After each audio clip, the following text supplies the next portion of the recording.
Not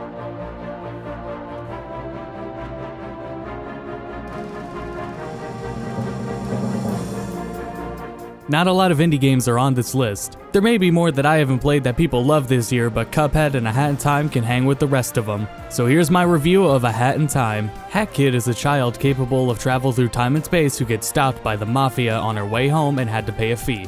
The ship busts open and her 40-hour glasses are lost, and she needs to recollect them.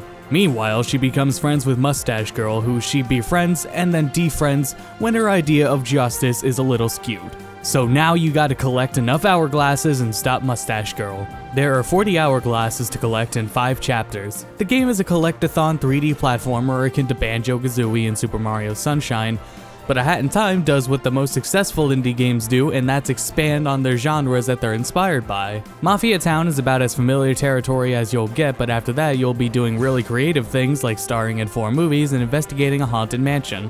There's a lot more to the game than just this, but for spoilers' sake, we'll just keep it at that.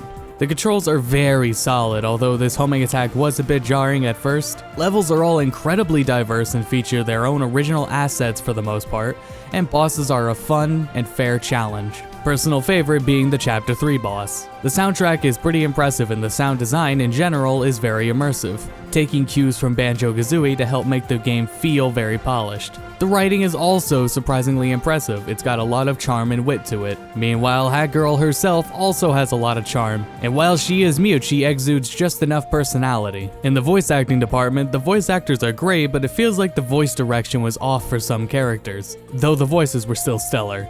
The game uses Unreal 3, which actually has a bit of age to it now. I was disappointed in not expecting my PS4 controller to not natively be supported, but thankfully the game has been updated since launch to support the PS4 controller. What made me really take a step back in the end was seeing how many people were actually in the credits, and making me realize I had taken this whole game for granted. Such a small team putting together a well-polished celebration of collectathon platformers is nothing short of impressive.